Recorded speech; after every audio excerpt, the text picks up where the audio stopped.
Hello, everyone. Welcome back to the channel. Today, I am joined by the lovely Dave Lawson. Thank you so much for joining me, Dave.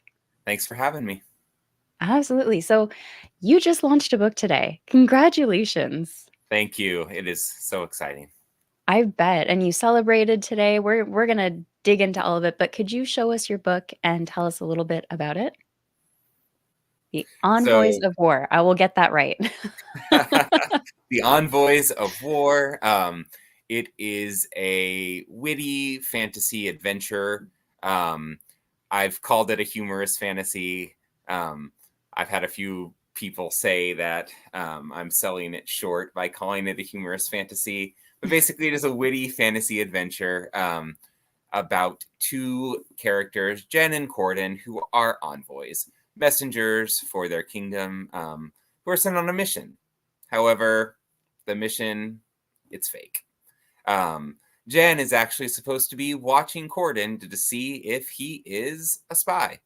And so she's having to watch her friend, and she has some like reservations about that. And then as they go on their journey, things happen, things change, new adventures occur, and there's a lot of shenanigans and side quests and some revenge, some mages. Everyone uses water magic, so it's not Avatar: The Last Airbender, but I guess people have said that it's similar to that. Um, I but say just take a it. lot of fun. What? I say take it.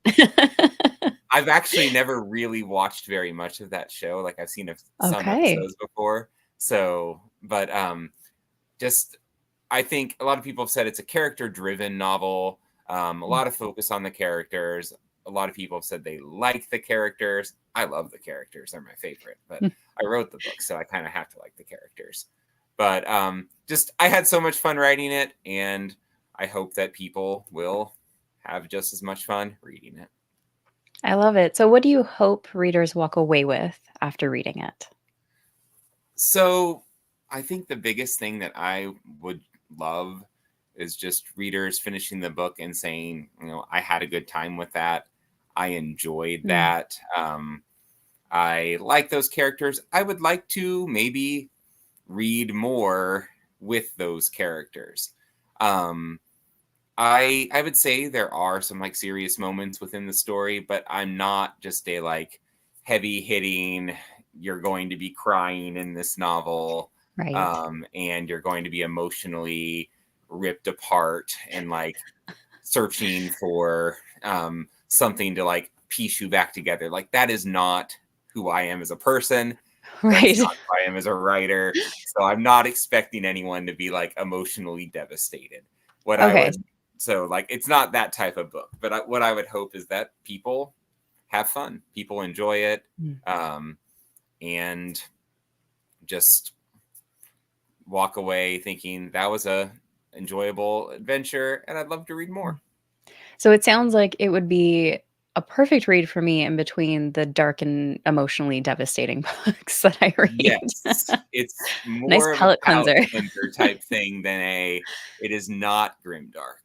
Oh, brilliant. I'll save my ice cream for the the more horrific books. And I am curious because it is book one in a series, correct? How many are you planning in Yes, the series? that is a great question.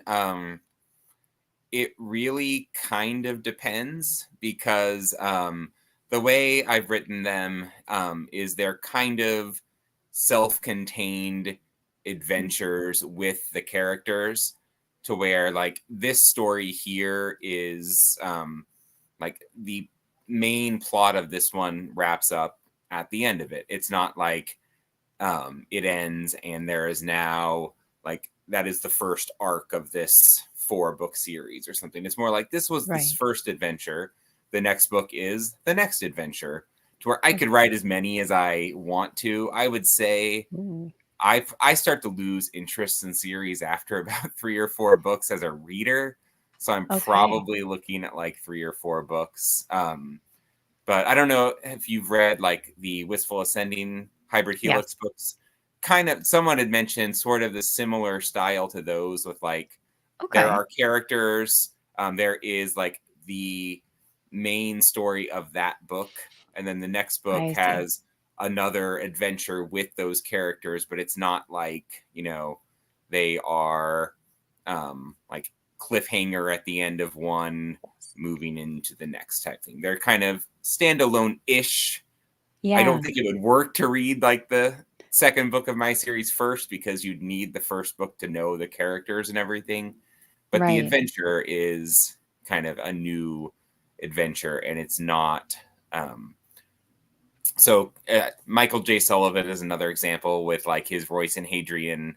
novels, where like I feel like each book has a very set arc of the story of that book, and it's Hmm. not really this book is just here to lead into the next book, which is here to lead into the next book, because I Right. start to get bored with the long series where it's like books 7 through 10 are really important for the series as a whole, but they're not that enjoyable to read as books, and I'm like, Right, like those I'm not series where gonna. they're like, if you just get through books 6 to 12, you can get through, it's worth it for like 13 to 15. I think I've read the first 2 books of Wheel of Time, and it's probably all I will ever read of Wheel of Time. But like everything people say about that, where it's like it's my favorite series Uh, ever, and I hated books 7 through 11. yeah, yeah, it I makes you don't think I'm going to read those. makes you wonder if you can just skip books 7 to 11. No, that okay, so it's more like installments in movie series, if I'm Kind of, understanding that yeah. right. Yeah, kind of that similar vibe for people who are not familiar with Wistful Ascending and the tone of it. If you're not familiar with it, you should go be familiar with it. It's amazing. Agreed. One of my favorite series. Um, okay, so kinda alright, so fun and you took inspiration also from Nicholas Eames, is that right? Yes. Can we talk about So that a little bit? Nicholas Eames, Kings of the Wild and Bloody Rose, they are funny fantasy adventure novels. I loved those. I loved Michael J. Sullivan's Riri Revelation series. Mm. Um, Also, really enjoyed the Gentleman Bastard series by Scott Oh, fun. Lynch. Kind of these books that are funny, but I wouldn't Mm. say that it's only funny things happening to the characters. Like the characters are not always having a good time, No. but there is wit involved. Now, I would say my book is not as dark as The Lies of Locke Lamora and that series. Like those Right. are some of my favorite books. More the stuff that happens to Locke and John is a little bit worse than some of the things that happens to my characters, but there's still like my characters are not always having a great time. Like they are Mhm. fighting and almost dying and So I'm struggling through like war and political schemes and all of these different things, but they're also snarky like me. right. So Yeah. um, it's kind of a Nicholas Eames, I think, walked that line really well. Mm. I mean, Joe Byrne also does that line really well, for Yeah. example, um, where like they're funny, like characters are funny, but like the things that are happening to them are not always funny. Some of the No. things are, but basically, I struggle with straight comedy that is just spoof or Mm. farce to the point where everything that happens is just goofy or absurd, because I start to lose focus, and I need a little bit of that backbone of seriousness and Mm. drama within pushing things forward, so that it's not just all a joke. No, and it also serves, I would think, as points of development for your characters, right? If they're to ever grow or develop or become more than what they are at the beginning, they have to go through trials and tribulation in order to go through that. Comedy isn't going to get them through hardship all the time. That's not going to help them be better people necessarily. It's going to help them laugh off the hard times in those And cases. I mean, sometimes the funniest things are ostensibly completely tragic, Yeah. depending on how you look at them. True. I mean, Woody Allen's kind of a terrible person, but he did say comedy was tragedy plus time, and I think that that is sometimes true. Yeah. Yeah, and there's different flavors of comedy. We do have a few people watching here with us as well. We have Will with us. David Hopkins is here as well. And yeah, so Gentleman Bastards is really bleak, but witty. And Joe, always good to see you as well. So Will actually has a question. So why don't we dive into that first? What is the most difficult part of writing a book? So I mean, I'd say sometimes the most difficult part of writing the book is the actual like sitting down and writing of the book. Mm, In this case, and that's always been something I've struggled with in the past, was like actually making myself write everything, because I was always like, I needed to wait for inspiration to flow and then I would write this amazing story. right. Because I did a MFA in fiction writing. I went to school for creative writing and then fiction writing in graduate school. But I never wrote that much because I always needed inspiration. Okay. Here, I set a schedule. I destroyed the first draft. Like I wrote 91,000 words in a month and a half. That's a lot. And yeah, like at least 10,000 words a week. Like I was on fire with that part, to where I would that's not the most difficult part anymore.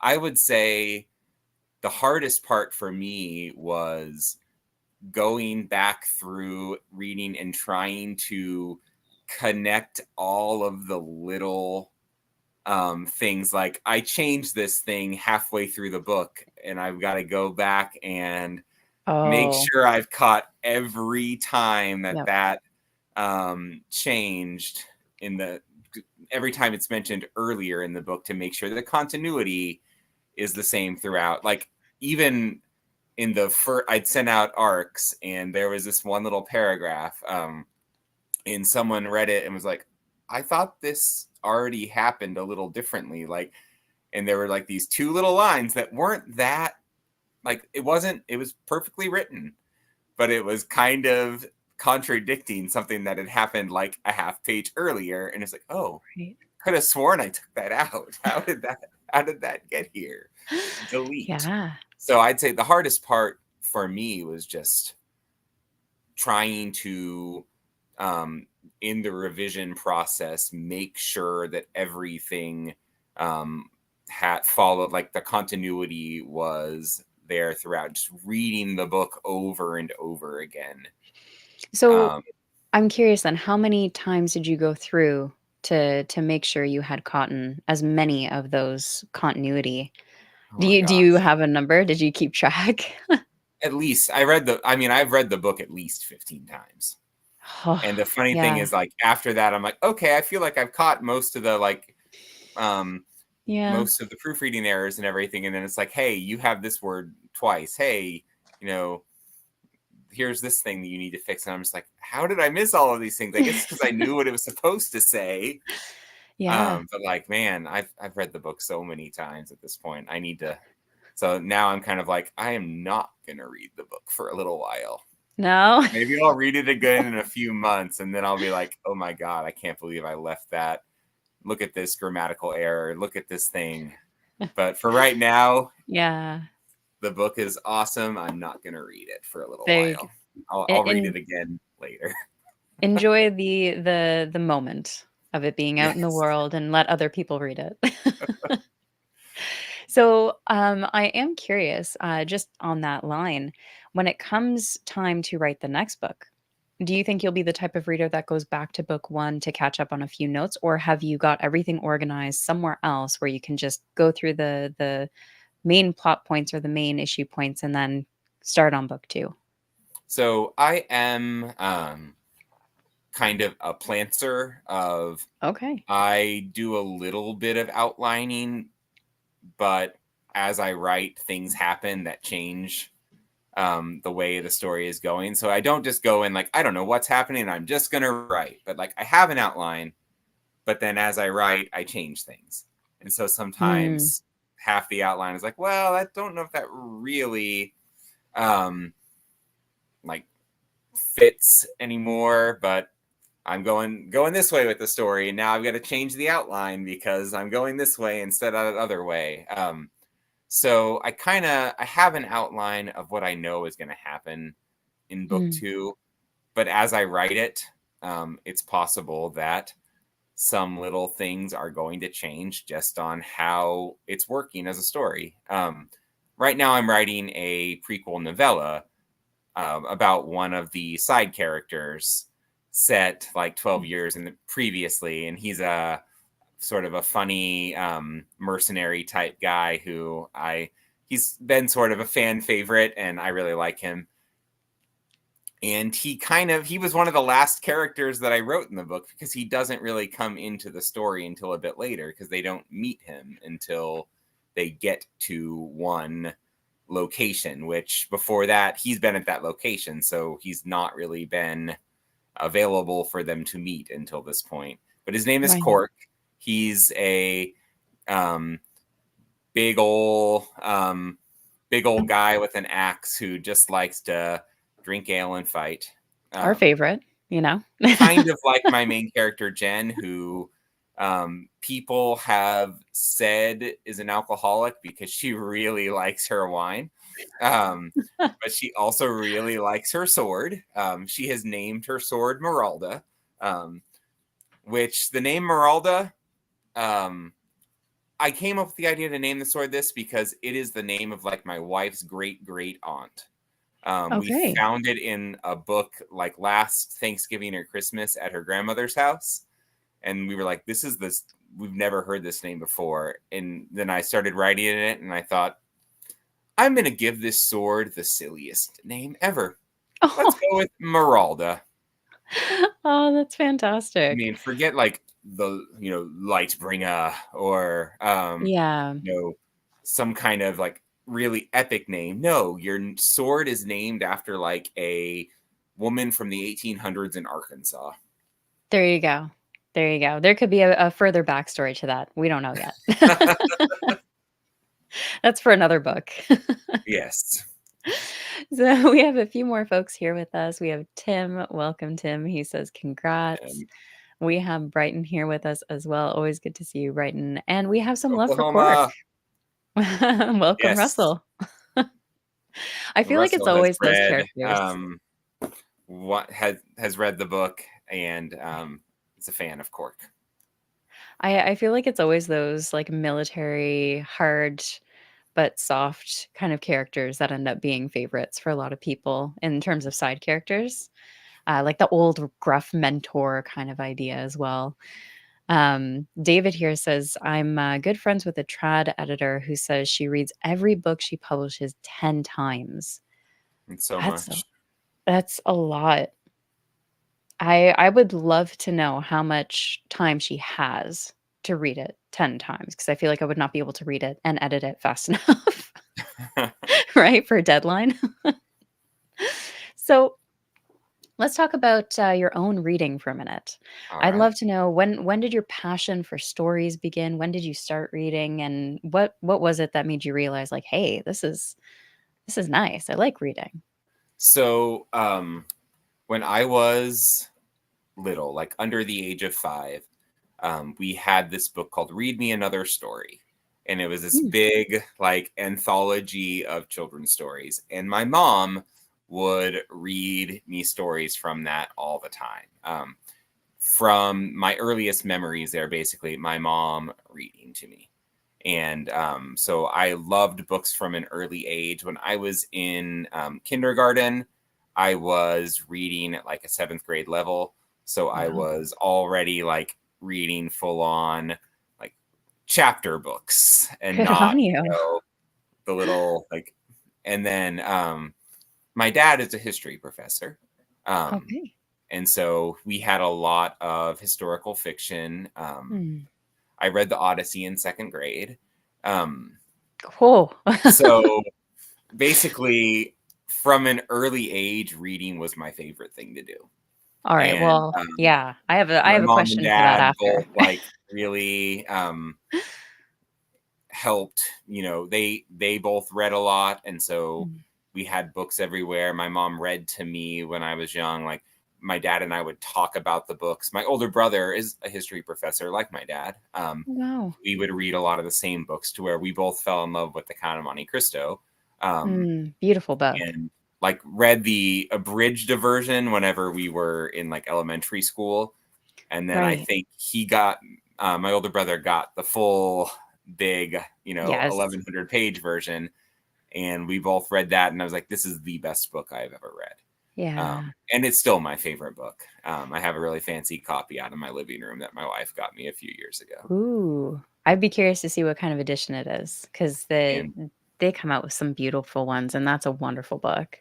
I think it was one of the Barnes and Noble like special Okay. editions, but it was also my wedding cake. Oh, was So it? I'm gluten free, and so I couldn't eat the like actual wedding cake, but I got my little groom's cake was designed as a fancy copy of the Count of Monte Cristo with sprayed edges.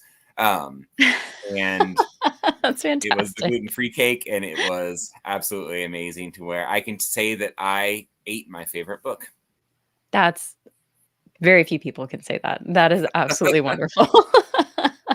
Please don't eat my book Oh, if you buy it. It doesn't taste no. that Well, hopefully they have context to know that the book was a cake. good. So you would hope first.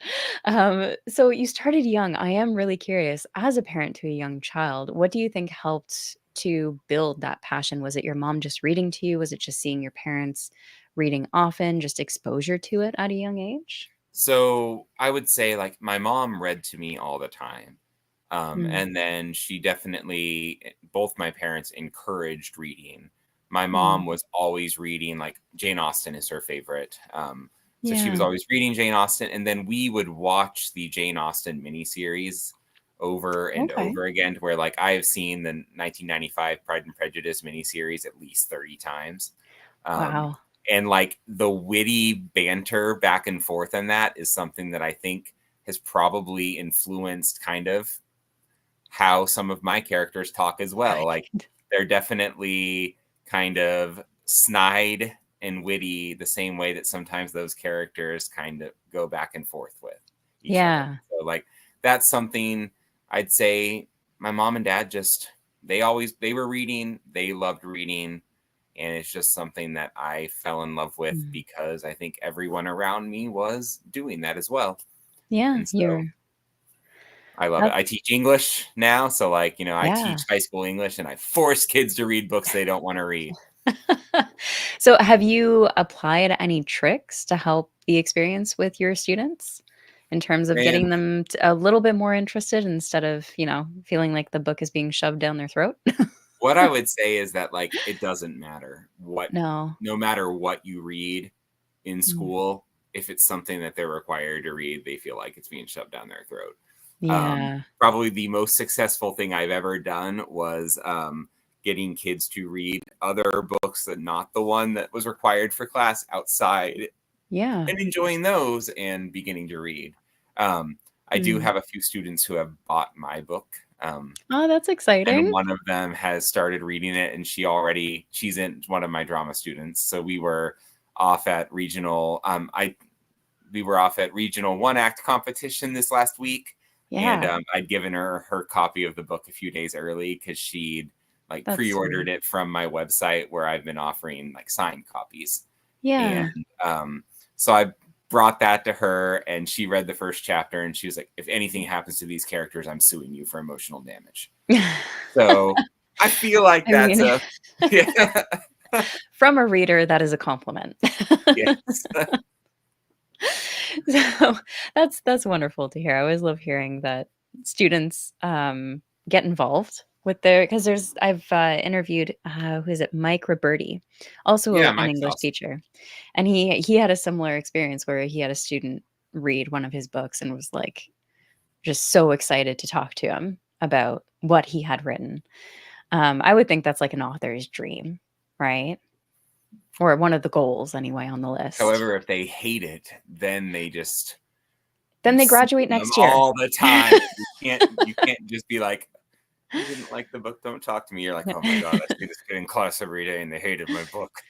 Give it to them at the end of the school year, and then that way they've got the summer to think it off, you know? So, you started reading young. When did you start writing? So I would write short stories and songs. I taught myself how to play guitar, and I wrote a lot Nice. of songs. Like my older brother, and I had a little band. We did surf punk music in the That's whenever awesome. we were in high school. Well, I was in middle school, and he was in high school, and then he was in college, and I was in high school. So like I was always writing songs, short stories. I would say the thing that I really enjoyed writing the most first was I wrote plays. Um, Oh, so I interesting. wrote a lot of little one act plays, and one of the ones I wrote in high school got second place in like the Tulsa Library Young Writers Competition, Wow, and good it on you. was performed at a local theater. And Wow. so I think I was a junior in high school when that, so I was like 16 or 17. And I want to be a playwright. This is what I want to do. And Right. then I went to college in creative writing at a school that didn't really have any playwriting classes. Um, Okay. but it was like the local um, state university pretty close to where I grew up. And so I went there because it was nearby home. And I started Mm, taking fiction writing classes and writing literary fiction short stories. And that was the thing that I wrote for the longest time. yeah. Graduated from undergrad and got a master's of fine arts in fiction writing. Moved to New York City, as you know, authors are supposed to do. You're not Mm. a real author unless you move to New York City. Like I don't make the Oh, rules. okay. I No, hope but I any had moved author to who's New York watching City. hears this. I'm just kidding, guys. Well, actually, no, I'm not. Joe, you're a real author because you There moved you to New York. go. Uh, but Joe's got it this, covered. I moved to New York City, went to grad school, Nice. I was writing a novel, did not ever finish that novel, but I changed it into a novella. Okay, yeah. And it was literary fiction, but I always wrote about younger characters to where I kind of was able to market it as kind of like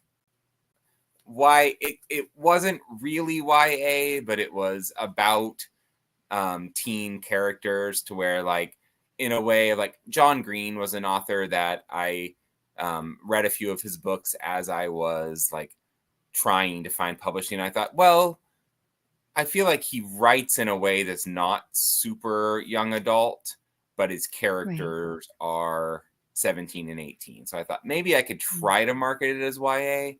Um, because the characters are young, even though I wouldn't say that it's like written YA. But Right. I had that, tried to get that published for a while, didn't get it published and didn't write for a long time. And Mm, then in 2017, I self published it just to get it out there into the world. very And nice. then I didn't do anything again for several years until last fall. Right. And so have you continued with book 2? Are you writing that now? Or are you taking a little breather? So I am writing the novella, Right, the novella. the Cork novella. Um, I have my outline for book 2, but I have not started writing it yet because I honestly haven't written anything in the novella for a few Mm, months because I have just been like focused on getting this out there. And then yeah, like August, September, and October are crazy for me as a theater director because right. I basically have rehearsal every day of the school week because we have August, September, and like the first week of October to get a 45-minute play ready to go for That's competition. yeah. So like I had rehearsal 4 days a week after school. Um, and then Yeah. also just like I was tired from the months I spent just writing and getting things ready and spending all of my time. I needed to take a break. So Yeah, you've earned it. I I've written about half of the novella, and I'm gonna knock that out here by the end of the year to Right. hopefully have that ready to go in like Mm. March or April, maybe. And then Nice. hopefully book 2 will come out maybe toward the end of next year. So enough time for people to read it and then demand book 2. I've already had some people demanding book There 2, you go. some of the ARC readers, and I'm like, I'm gonna write it. Don't worry, Brilliant. guys. I love to hear it. So in terms of, because you talked about, the characters and how much you love them, what was your favorite part about writing the characters? Um, so my favorite part about writing my characters was writing the back and forth dialogue interactions between them, where Okay. they are just bantering, being witty, being snide with each other. Um, I love writing dialogue, and I think maybe that goes back to I loved writing plays. Um, Right. I just dialogue is my favorite part of it. I love writing it, and I feel like I do a really good job with dialogue, Yeah. and like making it to where the characters sound like their own separate people, and it's Mm, not just like they are all speaking in the same way, and this is how the dialogue is very stilted, and like I try right. to the dialogue is something I feel like I think I'm good at it, and I feel like it's something that it's easy for me to write. Description is hard. Um, Yeah. and I know Okay. some writers, description's the thing. They're like, I could describe this for 8 pages. And I I'm will like, describe the paint drying. God. Yeah. Like there was Yeah. paint. How do I describe the paint? I've got to think about how to Right. describe paint. Like description's hard. Yeah. So I'm curious then, because there's some instances where I've talked with authors and they had the reverse, right, where the dialogue was harder. What were some things that you found helped you in terms of getting a more natural and distinct dialogue happening between characters? Um, well, I am like I said, I'm a theater director, Mm, and I read a lot of plays, and I right. do a lot of acting, not so much me on stage, but like me reading things with the students, like filling in for parts. One of the things that really helps can be to just like read the dialogue out and do their Right. voices and like get into character a little bit with it, to where like I will um read the things through myself and kind of like see how they sound in these conversations, and does it sound like actual people talking, or is it does it sound like robots? And so Right. I think reading dialogue aloud, I'm all about the doing the different voices and like getting I love into it. character. I can't do a very good Scottish accent. I do have Cork is basically like supposed to be like he has a bit of that Scottish flair to him, the way he talks. Nice. And then Corden and Jen are my two main characters. Jen is our big swordswoman. She's the Mm, strongest and like the bodyguard character. Yes, I have a female bodyguard for a male mm. character because that seemed like the way to go. And then Yeah. Corden is a scoundrel and a witty libertine type character who Mm. uses his wits at all. So Corden is always going around and saying, "Excuse me, my good man, but do you happen to?" And then Jen is more like, "You broke my wine." And so like there's kind of this back and forth between the characters of like Corden Yeah. is always like flowery, trying to, talk his way into things with Overly charisma, and it's charming. just like, "Oh, I like wine. Oh, yes, I do have a big sword." Like, um, you're being annoying. Like the sort of Direct the and to back the and point. forth. Yes. Yeah. And that's something I really enjoyed, just sort That's of awesome. writing the different characters and just sort of how they interact with each other. I love it. And what was your experience like in writing a fantasy? Because I know you said you had written literary fiction, but in terms of building a fantasy world, magic and the whole characters involved in that, what was it like for you? So it has been so fun. And like, I've read a lot of fantasy, and I grew Mm, up reading a lot of sci fi and a little bit of nice. fantasy. which sci-fi still has the world building. It's just, Yeah. it's more like galaxy building and like, Yes. but like I've always loved that. I'd say like the coming up with a magic system type thing, I was Mhm. just kind of like, huh, I'm writing a book and there's a mage. What would be, there's the mages. What would be a cool thing? And I just decided, you know what? They're going to do water magic. Nice. Yeah. However, within water magic, if you can control water, you can control almost everything because everything is Right? made from water. Blood Yes. is made from water. Yep. Brain fluid is made from water. Like A little all of terrifying. these, yes, for like some of the things that the mages are able to do. I was Yeah. just kind of like, what other crazy thing can I have them Mhm. do? I have a character who like forms icicle, so they like water and ice magic. A mage who forms icicles inside of the stomach of another character and then pulls them through the stomach and just like, so there's Yeah. a, that's your visual, guys. I hope you're not Yep. eating dinner, especially not spaghetti or something, or Uh, sausages. yep. And basically, like different things, or like swirling the liquid in the brain just a little bit to Ooh. confuse someone or something. Like Mm.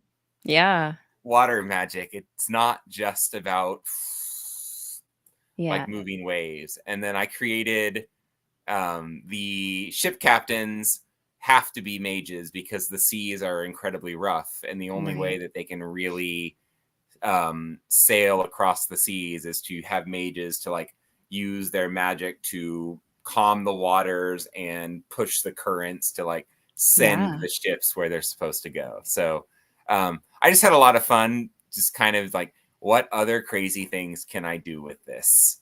Right. And there were So a you few things that I had in there that people read it and they're like, he just like compelled this person to stab somebody else. What? How does that have water magic in it? And it's like, right. it doesn't, but it was cool, and I took it out because it didn't fit with the actual. And I had another one too, where it's just like, I think there were a few moments where I just made something happen because it was cool and it like was going to be a cool thing in the story, and it didn't Mm. fit. I had to go back and Yeah. remove a few things like that, but it was so much fun to create a fantasy world, create characters and countries and societies. I did get a comment from my dad, the history professor, after he read the book, which Oh, was, interesting. Dave, why didn't you just set it in England? Like Right. medieval England. I was like, well, because I didn't want to do all the research and do a historical novel. I wanted to make it a fantasy world. Like I created all these things, but it's just Yeah. like it seemed like, there was some, they talk like people from England. Like Right. it's a fantasy world. It's like, but you could have just done it in England, and then people would know where all the things were. Like, well, I have a Right. map at the front of the book, and he was like, oh, well, I kind of struggled to figure out where things were, and then my mom looked over and said, Ross, you didn't even look at the map when you read the book. And he's like, no, I didn't. I'm like, well, that's why you don't know where anything is. So It's basically, a whole new world, you gotta explore it. That's part of it. So I love that your dad kind of went into that dialogue with you. so both of my parents have read the book all the way through now at this point. They had both read the first like 100 pages of the first draft whenever I was first writing it, just because I was like, hey, would you guys like to see this thing I'm working on? And Yeah. then I sent them their copies recently, and Oh. they both just finished the book this week. And so I got their feedback on the things they liked, and with my dad, that I should have made it in medieval England because he would have understood things better. Well, there's always opportunity for more books, more series. Yes, my medieval England series. And does your I'm guessing your dad doesn't typically read fantasy or, I sci-fi? No, neither of them do. Okay. He read a lot of like the sort of Greek mythology based stories, Right. and I've read a lot of them too. There's one called like The King Must Die by Mary Renault, and it was a Okay. series about like Theseus, and but kind of retold.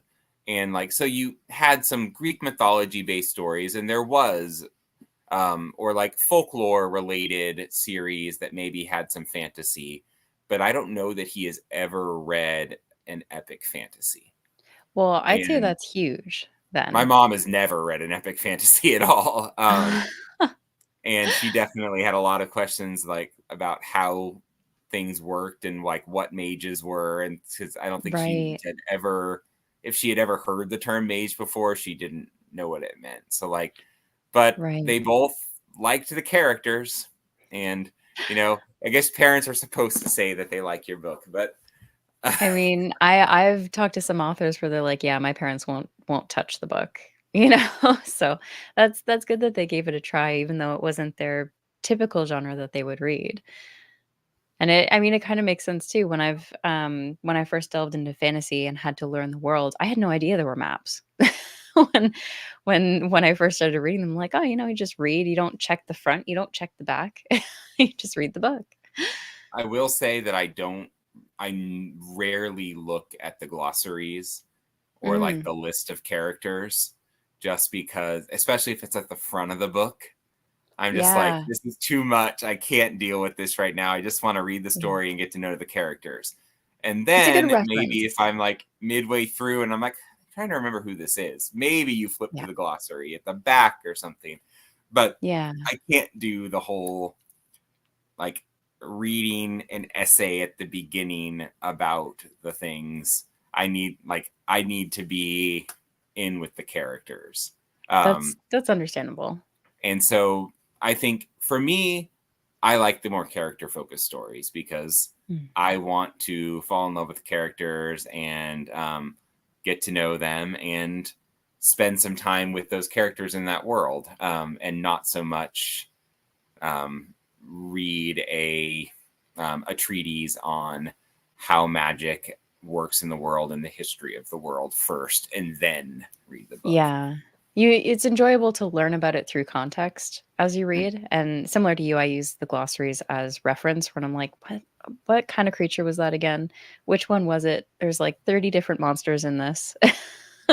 Gotta The memorize them only all. bad thing about having the glossary at the end is that sometimes you don't know it's there until you get to the end of the book, and then you're like, "Oh, that would have been a great thing to know Or about earlier." you accidentally, flip through to the last page and skim some of the ending. That's I also do that. tragic. I will say I am Yep. definitely a I'm a cheater. I'm a terrible person, and I look at the end of books to see what happens before I Before you read finished them it. sometimes Okay, no, we because need to talk about this. I I feel want like to a make sin. sure that it doesn't have a really sad ending. What has it ever changed your experience? So I would say definitely where there might have been a few books where I looked and it's like, okay, I might read this book. I look at the end and it's like, and then they all died. And I'm like, yep, not gonna read this book. Now It's your version of reading the description. basically, if I'm on the fence about a book, I might see the end. I would say I definitely don't do that as often now as I used Right. to, but there whenever I'd be like at bookstores just like looking through the books, I might be like, this one looks like it could be good, but I also don't know if it's like um going to be one of those books that ends um in a way that I'm not going to enjoy. So I'll look and see, Right. like, oh, looks like it has an okay ending. Now I don't get more like, is the ending somewhat happy, or are the characters still alive, or Is it a something like, cliffhanger? is it a cliffhanger? Um, so that's just my personal Right. preference. Of I don't need everything to be a happily ever after, but But I you prefer it. also prefer the end to have like at least some of the characters are feeling okay about themselves in the world, or they're all like they have something that they're still fighting for. I struggle with things that are just bleak, and Right. No, there are that's some amazing authors who write very very bleak worlds. oh, um yeah. like one of the things, like the Lies of Lockamora, Gentleman Bastard series, one thing that I think has helped me to I love that series And I Mm, think if the all the wit and humor wasn't in there, I don't know if yeah. I would like it as much, because it would just be so depressing all the time, and what happens to these characters on a daily Oh, yeah. basis. I can see that. It's, one thing I do like in terms of those bleak stories is, if the author can really work, for me, I'm a character-driven reader, is if they can really work the psychological aspect of those characters and their arcs in a very fascinating and interesting way. The death, if they die at the end, is kind of it's bittersweet, it's emotionally damaging in some cases, but I enjoy the process of getting to see their journey up to that point, and how they would survive in such a bleak world. So, one I'm reading right now is, Crystal Matar's Legacy of the Brightwash. It's a great book. Yeah. Very bleak, Very. but it's it's very bleak, but it's fascinating how she weaves in moments of hope and connection, and then just everyone's a hot mess, all throughout it. And I like a little bit of romance, and Yes. that's one where, like, I'm here for Tashaway and Stella, and like Mm. they're going to everything's going to end amazingly for them. It's going to be a happily ever after. Okay. They're gonna um, Crystal, you're watching this. Make it happen. Yeah. But basically, like I like those characters are amazing, and yes, it's They are. bleak, but I really like I liked the characters, and I think I liked the sort of Victorian-esque world as well. Yeah. That Yeah. was kind of a cool thing that fit in with me and my Jane Austen Mm. Regency connections from growing up with my Austen loving mother and everything like that. Yeah. But yeah, that was I listened to the audiobook of the first book of that series, and I Yeah. have the second one, and it's just one of those I have to set aside the 28 hours or whatever it is to Right. listen to Yeah. it. And I've been binging the Dungeon Crawler Carl series right now, and I'm on the last one of Nice. that right now. Wait, So okay, so how many are those now? 7 or so 9? the seventh one I think comes out soon, but Okay. I'm on Okay. number 6 right now. And I never the only lit RPG I had ever read in my life before this was Darktown by Hi Okay, Palmer yes. Pickering. You're in the Bye, audience. Plum. Yes. So that's the Hello, only Palmer. one I had ever read. And I enjoyed it. And I think one of the things I liked about that one was that it wasn't actually like, this is a person in America who wakes up in this other world and it's a game. I liked Yeah. how it was like a fantasy world already that just had a game of sorts within it. Yes. So I wasn't really sure what to expect with Dungeon Crawler Carl. Um, Mm. but the audiobooks are fantastic, and I drive 45 minutes to work every day. So Oh, yeah. I audiobooks are my favorite thing in the world for that. But the Yes. audiobooks are great, and there's both a talking cat and a dinosaur, who is the Oh. cat's pet slash child. I And have I like have so it many is both questions. hilarious and also really dark and emotionally like there's a lot of really dark stuff that happens while also Right. being funny. So I've really enjoyed that series, fallen in Mm. love with those characters. I tried to listen to another one, and it was just the writing was not good. Oh, Like every that sentence was happens. like, standing, he walked to the door. Looking out the door, he saw this. Stepping Oh, okay. forward, he did this. Like every sentence started with ing verb, first part of Right. sentence, he did this. ing verb. Yeah. It's like I can't do this. Yeah. No, that's fair. I am curious though, because I'm halfway through Legacy. I think I'm about halfway through, just over, with Legacy of the Brightwash. Now, Toshaway, and I'm not going to go into spoilers because viewers may not have watched or read this yet. But I know you say Toshaway and Stella like forever, but at the same time, yes and no for me. My God, Toshaway needs to get his stuff together. The thing Man is about a Tashaway mess. is that he just can't help it that everyone in the world wants him. Like, I that infuriates me. Absolutely infuriating. basically, like, one of my character Corden is like, if if the world was a lot less dark, but like he just like he has affairs with every like woman he Yep, can find. yep.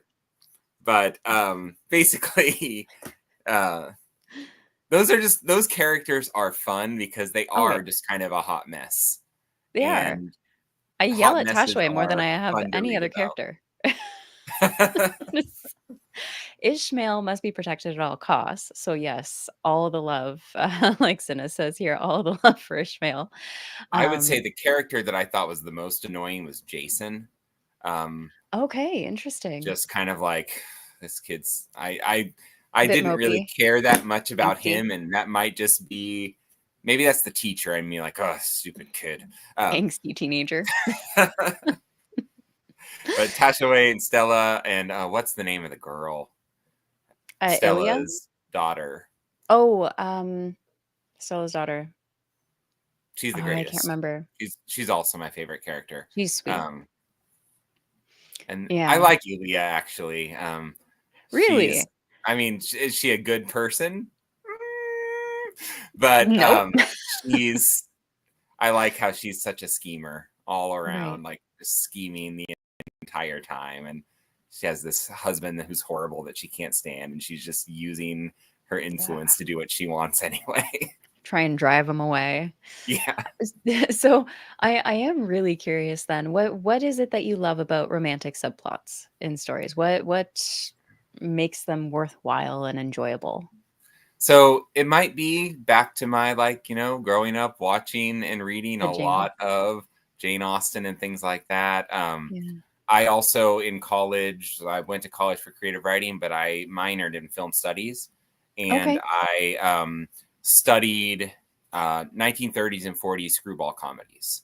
Oh, Um, interesting. so very much like fast talking. They are constantly going back and forth with each other, Yep. and they often are romantic comedies at heart. But like the characters are bantering and bickering for a lot of the story. And I think I've always liked a good um, romantic comedy of sorts, but not Mm. like when we think romantic comedy now, it's just like the Hallmark style romantic comedy, Yeah. or My gosh, they're there's so more many of like them. they were comedies that had romance in them. And like Mhm. I like a story that has a little bit of romance between some characters just because romance is something that often happens. Um, Yeah. and it's not all, and especially in like difficult situations where people are thrown together in these tough situations, there are Yeah. sometimes connections made in that way. And it's not always a, forever endeavor. They got married and lived happily ever after and had 20 kids. But Jeez. I've worked in enough terrible jobs, like as a waiter and stuff, and every time you work at a different restaurant, those people date each other within like 3 days because they are pushed together in this situation that no one likes, and you Bonded by start to have environment. solidarity and you bond. And it's kind of the Mhm. same with like you put them on like a journey in a fantasy novel. They Yeah. bond because of the things they're going through. And so I like a little bit of um, something like that just to um, give it a little bit of. I like a little bit of romance. I'm a softie, but No, yeah. I also don't want it to be the main focus of the story. Um, Yeah. like I struggle with just romance novels or something like that sometimes Mhm. because I want there to be a little bit. If the plot is just the will they or won't they get together, um, Yeah. I need a little bit more than that. My wife reads paranormal romance, a Oh, lot of yes. like dragon shifters, and Yes. she has read my book, but her biggest criticism was that she felt like it could have been made better if the characters were dragon shifters. And That means you're gonna add one, right, down the road? I guess I need to write like the Dragon Shifter version or something like that. Yeah. But in editing, I had a character like, no, Jen hissed or something like that, and my editor was like, people don't hiss, and I was like, Okay. and then my wife was like, but you know who does hiss? Origin there you go, origin story. Dragons, dragon shifters, they hiss. Um, so she keeps Yeah. saying, so which character is it that's the dragon? And trying to, get that dragon shifterness added into the story. I But 3 years from now, we're gonna have a conversation, and we're gonna be like, "All right, well, we gotta talk about the dragon shifter that you've revealed in book 3 or 4." she's gonna be on me about this. But Yeah. basically, um, she reads a lot of that. And for me, it is not my thing. I like a romantic subplot. I'm going to go back to Palmer Pickering, who's here in the audience. She's an awesome Yes, author, yeah. one of my favorite indie authors. But like in Heliotrope, Yes, which I love that I one. loved, Yep. there is that romantic subplot there as well. But it's not like the story is not a will they, won't they. But it was a No. really organic romance that made sense. And I really enjoyed Yep. that. I like how Joe Byrne does those like Rohan and the girl of the books. Oh, yeah. Like, The do they work episodic. out? I mean, Rohan Yeah. has some struggles. He doesn't struggle with the ladies, but he struggles with the ladies. So like I When you're a like superhero, there's a lot at risk. so I like I feel like it's something that is often part of a story, but it's not Mm, always the main thing. And like my main character, Jen, is has no romance whatsoever. She mm, is aromantic, asexual, has no interest in anything yeah. romantic with anyone, and just like that's not. She wants to be with her friends, swing her sword at things, um, um, find some cute Yeah. animals along the way, Drink some um, alcohol. drink a lot of wine, so much winter plum wine. But basically, she's people. I think a few people have said that she's a cinnamon roll, basically, to use that phrase. Like she is she loves her friends, she loves her wine, she loves killing people with her sword if they seem like someone that might be, harming her Trifecta. or her friends. But like she has no interest in romance, to where like my cover of Mm, this first book has Corden and Jen on it. And I've had right. people say like, so is it a romance? Like, not between those two. And then I had one reviewer who said, I wish that there could have been some romance between Jen and Corden. And it's like, Right. And Corden has his own little romantic subplot with okay. someone else, but like I was I gonna kind of say, wanted.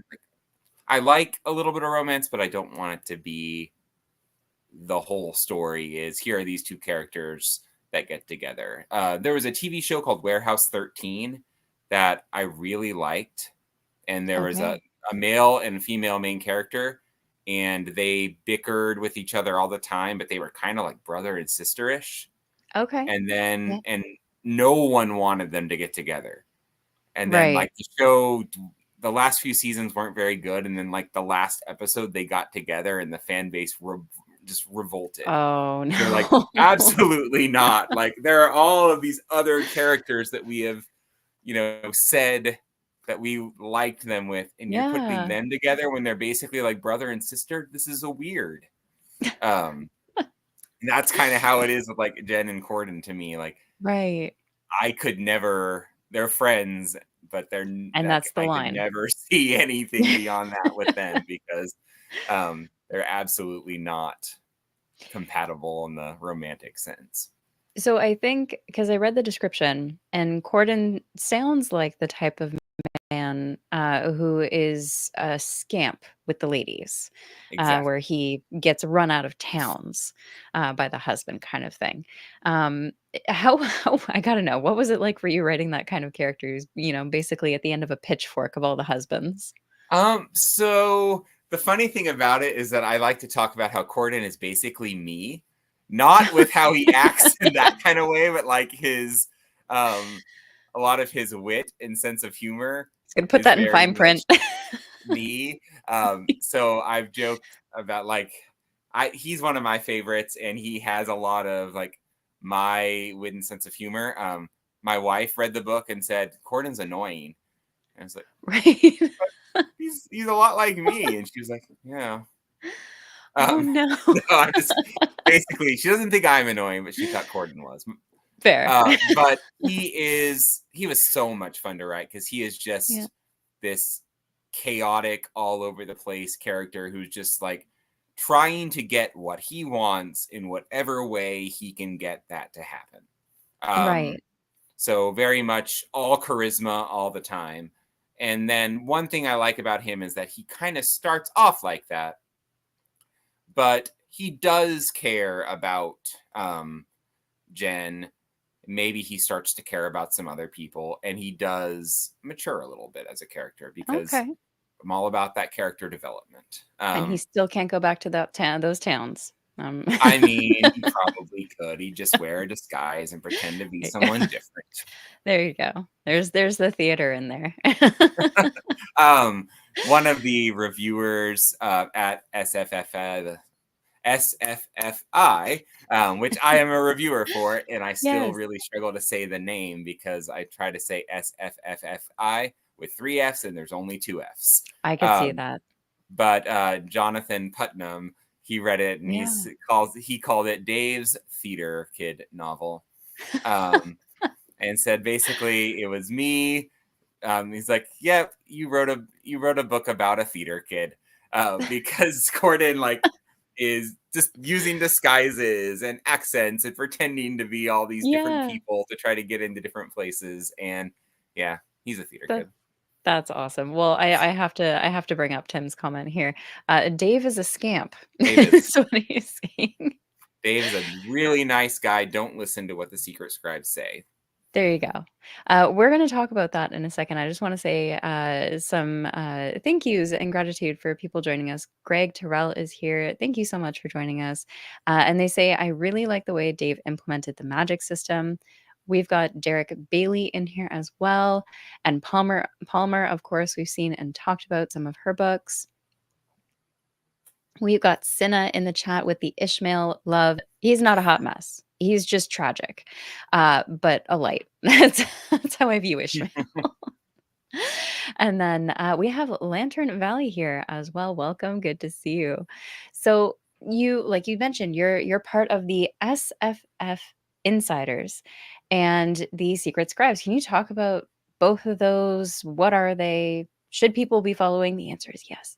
And how did you get started on them? All right, so the SFF insiders, I had followed some when I first started getting into the indie fantasy and sci-fi community in like February. So I'm very new to all the things.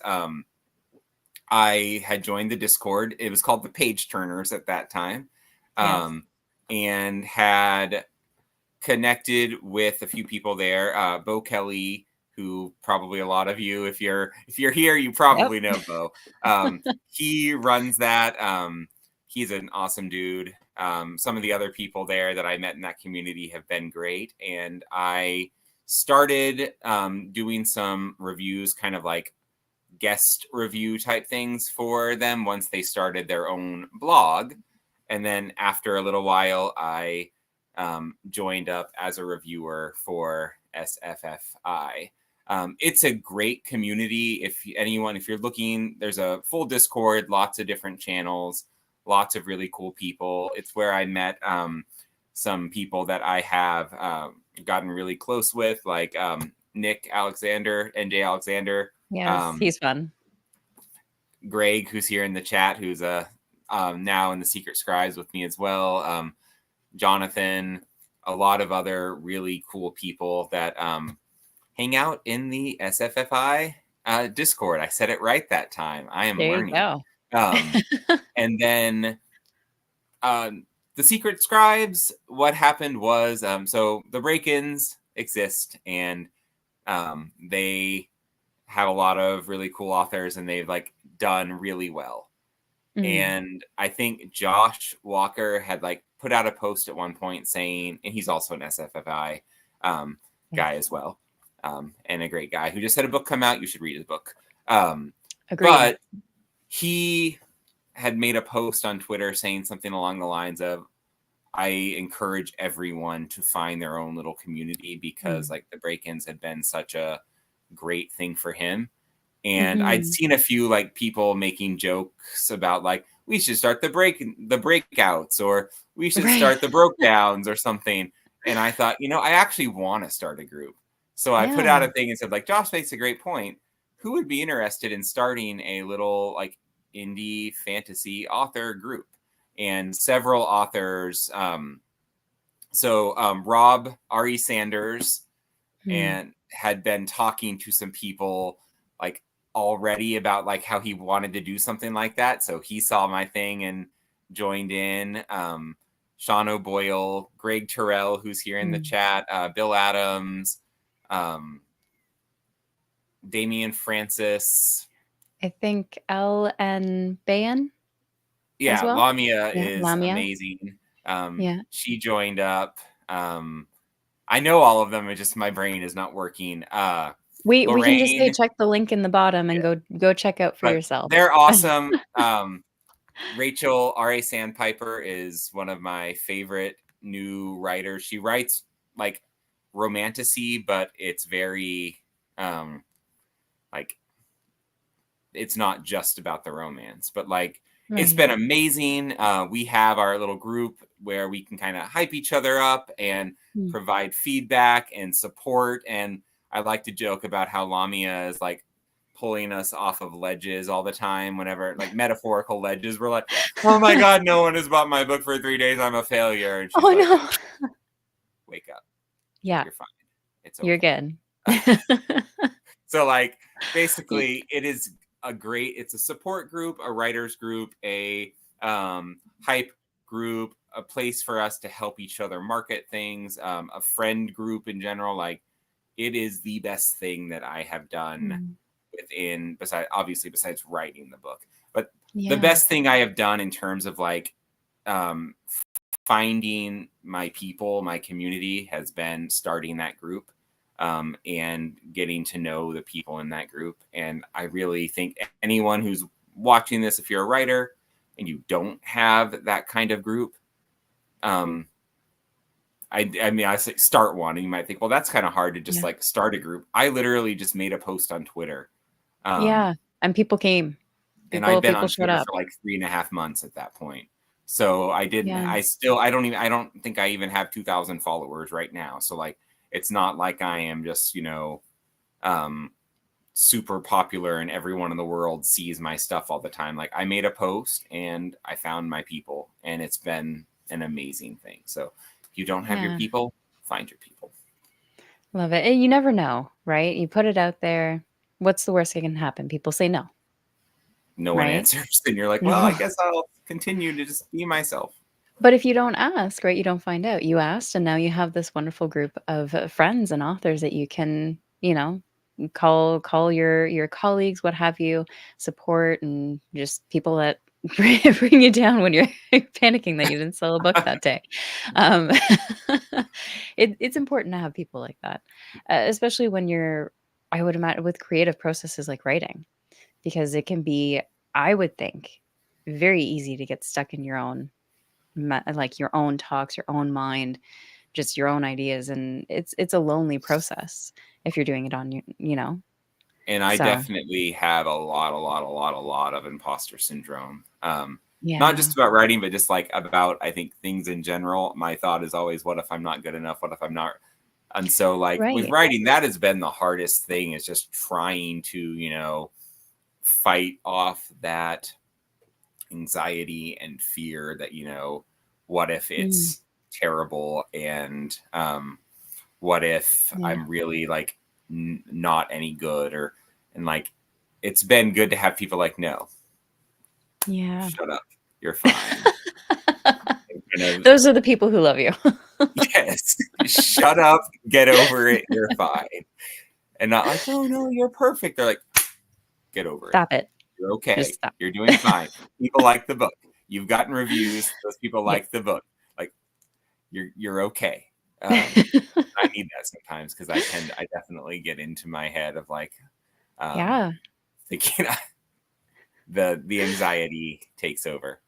absolutely. It's even for like doing videos on one side, it's like, okay, well, I can look at the analytics all I want, but I'm never gonna know if people are actually enjoying videos unless I talk to them or talk to other people, other booktubers are like, no, your editing was good in that one, or I'm giving you feedback, or no, you're fine. It's important no matter what you're doing. Yeah. Cinna's saying, finding a good writing group is impossible. It takes time. You'll get there, Cinna. And Derek's saying that's a fantastic idea. It's not easy, but yeah, it might take time.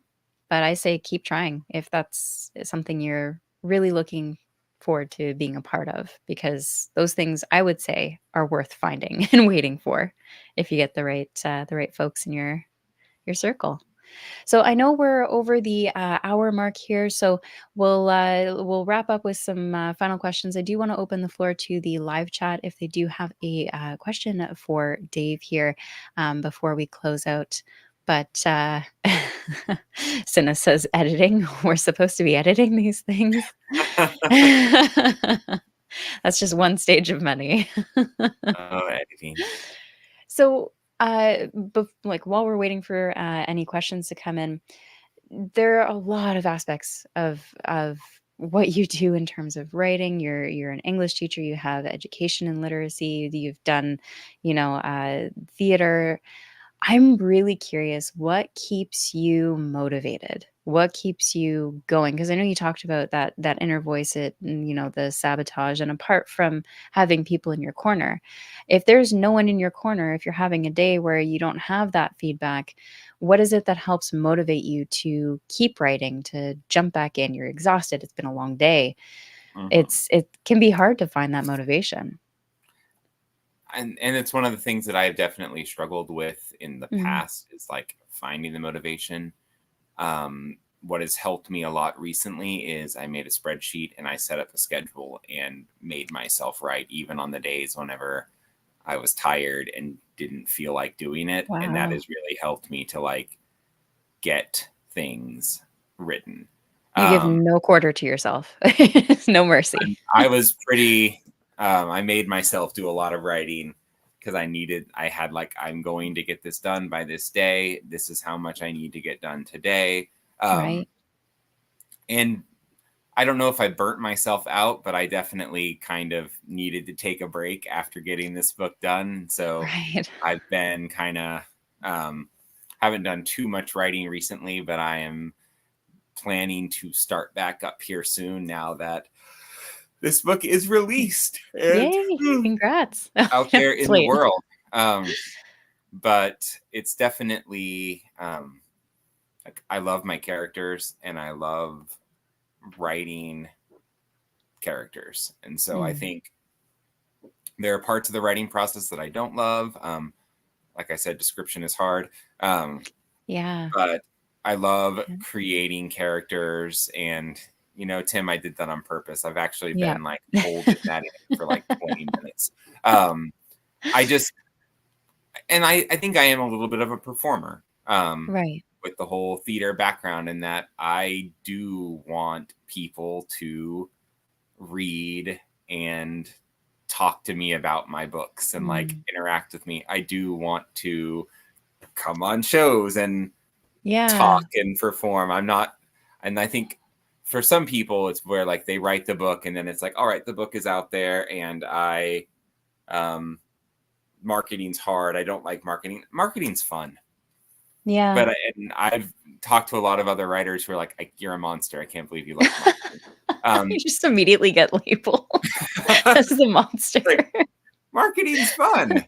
I enjoy the I enjoy the silliness of it all. Like I have a Yeah, video with me with a sword and a hat, like talking about how I have a book and like different things. Like it's not. for me, it's not hard because it's something that I enjoy doing, like the putting Mm, myself out there, the maybe being on display a little bit, yeah. because I have that background in acting and theater. And for some other people, that is something that they are very much not comfortable with. Right. And Yeah. it's going to be a harder thing to do. I enjoy it. Haven't Yeah. had very much time to do it recently, but Right. whenever I do have time, I enjoy making like the silly videos and um, Yeah. things to kind of show people who I am as a person and kind of what to expect in my books as well. Absolutely. I think that's hilarious. I know to me that shows personality that probably has bled through into your book, but at the same time, I always am the type of person that has to remind myself that it's okay to be silly, and that especially came into play when I have a toddler, and that whole growing phase of you have to be silly and do silly, crazy things to keep your kid entertained and laughing, and but growing up, it was always very strict, very serious, and so breaking out of that was very hard at first. I mean, So, I taught middle kudos. school for a while. I teach high school. I've taught pre-K when I was getting certified. Like Yeah, you basically have to do whatever you can to try to yeah. get them to pay attention. And so Yes. a lot of times you act silly to get people to pay attention. Yeah, absolutely. So, Question I yes, from see someone. here. Practical question. Is there an audiobook? It is in the process. Ooh, I've booked a narrator and I'm going to have the like the first 15-minute checkpoint turned in by the end of this month. that's exciting. And Congrats. then so it'll probably be out sometime in the spring, I would guess. Mm, But I'm very excited for that. I definitely do not, I'm a teacher. I do not have the money to pay for the audiobook up front, but yeah, they do have, ACX has the royalty share program where right. basically you can share the royalties 50-50 with the narrator. And Mm, there are a lot of really talented narrators who maybe are not like um, the top person in their field, but they are good and they're trying to get started and build a portfolio. And absolutely. so like you can find people who are in that stage to where like I found a guy, he's got a great voice for it. He sounds exactly like Corden. It's like That's he brilliant. has, so like I'm very excited for that. And that will be coming out in the future. I'm I am looking not forward going to to it. record my own audiobook. I Hey, I it's could do fair. it, but I don't have the equipment and all those kind of things. So it's just kind Yeah. of like the quality wouldn't be as good as it could be because I don't Well, have all of the recording equipment. and it sounds like you found someone who embodies the voice of your characters, which I think is Yes. very important when you're an author looking for a narrator.